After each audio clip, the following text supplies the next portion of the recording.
रमजान आता है, ये कहते हैं कि हमने जो है ना रमजान में पैसा कमाना है। गरीब आदमी के लिए खाने के लिए 2 वक्त की रोटी नहीं है। सही बात है। वो दवाई ले बच्चों की, या आटा ले, या घी ले, क्या ले, सब्जी ले। जो एक आदमी सब्जी ले जाएगा उसे आटा नहीं मिलेगा। आटा अगर वो ले लेगा उसका बच्चा बीमारी के साथ मर जाएगा। उन्होंने मुल्क में इतनी डेवलपमेंट की है 10 सालों के अंदर अंदर कि उन्होंने दूसरे ममालिक के साथ अपने ताल्लुकात अच्छे रखे। उन्होंने जो है ना मज़ाहिब को एक साइड पे रखे और ट्रेड की है सबके साथ इंटरनेशनल लेवल पे, तब भी वो लोग आगे निकल गए। हाँ, हम लोग तो देखते हैं, हम कहते हैं ये क्रिश्चियन इसको पीछे कर दो, इसके साथ बैठ के खाना नहीं खाना। हम तो ये बात करते हैं, यही वजह पाकिस्तान आज आगे नहीं निकल सकता। इतने बिजली के बिल हैं या किसी और चीज़ का है तो गरीब आदमी जाए तो कहाँ जाए।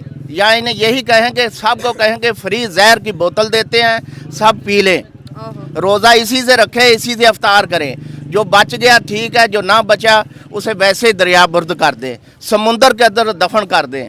खुद तो अपने मोहल्लों के अंदर भी वो कब्रिस्तान बना लेते हैं। गरीब आदमी को इस कब्रिस्तान में जगह नहीं मिलती, उसे 20,000 क्या 30,000 में कब्र देने के लिए गोरकन भी नहीं। दोस्तों नमस्कार। दोस्तों आप ये देख लीजिए कि जिस तरह पाकिस्तान के अंदर आज जो हो रहा है उसकी सब कसूरवार पाकिस्तानी ही हैं, जिन्होंने हिंदुओं के साथ जो जुल्म किए हैं, जो उनको तंग किया है, जितनी परेशानियां उनको डाली हैं कन्वर्ट करने के लिए, ना जाने क्या क्या किया उनके साथ। आप देखिए उनकी बच्चियों के साथ क्या क्या किया। हमारे हिंदू भाई बहनों को मार मार कर भगा दिया, हमारे मंदिर तोड़ दिए। आप देखिए कितना जुल्म किया इन्होंने, आज ये भुगत रहे हैं उसी का जुर्माना। दोस्तों कर्म तो आएगा ही ना सामने, कर्म को कोई नहीं रोक सकता। दोस्तों अब इनके दिन बुरे शुरू हो चुके हैं, इनके यहाँ पे भूख के लाले पड़ रहे हैं, रोटी को तरस रहे हैं, सब्जियाँ महंगी हैं और ऊपर से रमज़ान शुरू हो चुका है। अब इनके साथ जो हो रहा है ना, आप देखिए, इसीलिए कहते हैं ना किसी को सताना नहीं चाहिए, किसी की हाय नहीं लेनी चाहिए। इन्होंने हिंदुओं को बहुत सताया, बहुत हाय ली है। अब इनके साथ जो इनके किए हुए कर्म है वो आगे आ रहे हैं। आने वाले दिनों के अंदर तो इनके साथ जो होगा वो तो भगवान ही जानता है, लेकिन इतना जरूर कह सकता हूँ कि इनकी दिन बहुत खतरनाक आ रहे हैं। ये मौत मांगेंगे और इनको मौत नहीं मिलेगी। दोस्तों इनके साथ वो होने वाला है।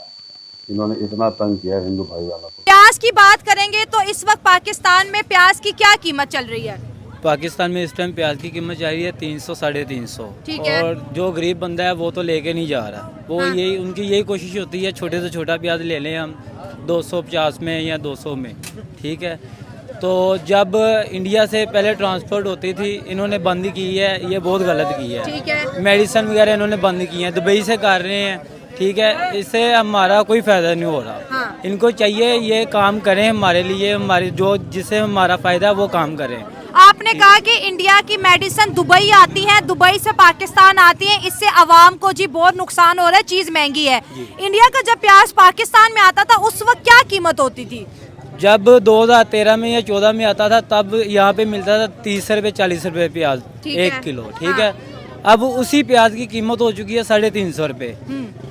तब इतनी महंगाई नहीं थी। ठीक है, अब महंगाई इतनी ज़्यादा है, लोग आटा नहीं लेके जाते। एक अगर सब्जी ले जाते आटा नहीं उनके घर होता, अगर आटा ले जाते सब्जी नहीं होती। ठीक है, हुकूमत को चाहिए कुछ ना कुछ ख्याल करे।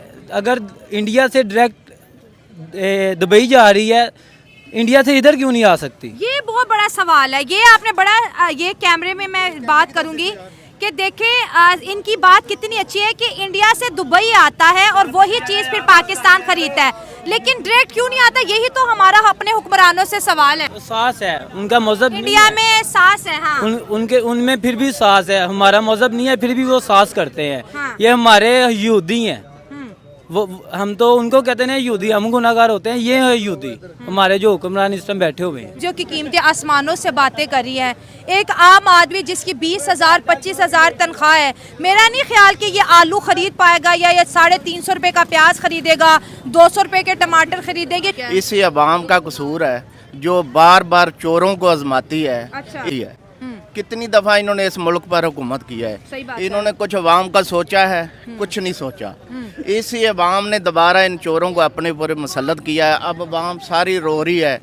जब रमज़ान शुरू हुआ है जो 80 रुपये केला था वो अब 150 रुपये पर गया। जो प्याज था वो मसलन 100 रुपये किलो था या 150 रुपये किलो था, अभी वो 350 रुपये हो गया। जो सब्ज़ी का रेट था 100 रुपये था वो 150 200 गरीब आदमी की पहुंच से तो सब कुछ दूर हो रहा जी, है। बिल्कुल, ये जो हुक्मरान है, जालिम है, चोर हैं, वडेरे, इन्होंने अपनी तिजोरियां भरनी है, अवाम का इन्होंने कुछ नहीं सोचना। मैं तो यही बात करता हूँ कि अल्लाह ताला अगर इन्हें हदायत देता है तो हदायत दे दे, वैसे नहीं हदायत देता तो इन्हें खाबो खासर कर दे, तबाह कर दे, बर्बाद कर दे। इन्होंने तो अपना तिजोरियां भरी हैं, इन्होंने अपने बैंक बैलेंस बने हैं, अवाम का इन्होंने क्या सोचना है। यहाँ से आने सब्जी लेने आ जाओ, जो रेट आज कुछ है, कल कुछ है, परसों कुछ है, अवाम कहाँ जाए। जो रोज़ा रखने के लिए भी अवाम को कोई सहूलत नहीं है। सही बात है। जो कौम अपनी हालत ना बदले, हाँ। उसे मैं भी नहीं खुला छोड़ देता हूँ कि वो अपने ऊपर जालिम हुक्मरानों को लाए या अच्छे लोगों को लाए। इनके सामने सब लोग अच्छे भी थे, बुरे भी थे, इन्होंने कोई चॉइस नहीं ली। इन्होंने वही चोरों को मुसल्लत किया तो यही हाल होना था। जो सब्जी का रेट यहाँ कुछ है और आगे चले जाएं कुछ और होता है, आज कुछ है। ऐसे दूसरे ममालिक हैं, रोज़ रमज़ान आता है तो वो सस्ती कर देते हैं चीज़ें, हर चीज़ पर वो कम से कम 20-30 रुपए कम करते हैं। इंडिया ने भी 50 कीमतें रुपए। कम कर दी हैं। सब ने कम की है, लेकिन ये जब रमज़ान आता है ये कहते हैं कि हमने जो है ना रमज़ान में पैसा कमाना है। गरीब आदमी के लिए खाने के लिए 2 वक्त की रोटी नहीं है। सही बात है। वो दवाई ले बच्चों की, या आटा ले, या घी ले, क्या ले, सब्जी ले। जो एक आदमी सब्जी ले जाएगा उसे आटा नहीं मिलेगा। आटा अगर वो ले लेगा उसका बच्चा बीमारी के साथ मर जाएगा। पाकिस्तान की क्या बात कर रहे हैं आप। पाकिस्तान अब कहीं पे भी नहीं रहा। पाकिस्तान को अगर हम कहें कि पाकिस्तान कहीं पे भी एग्जिस्ट नहीं कर रहा।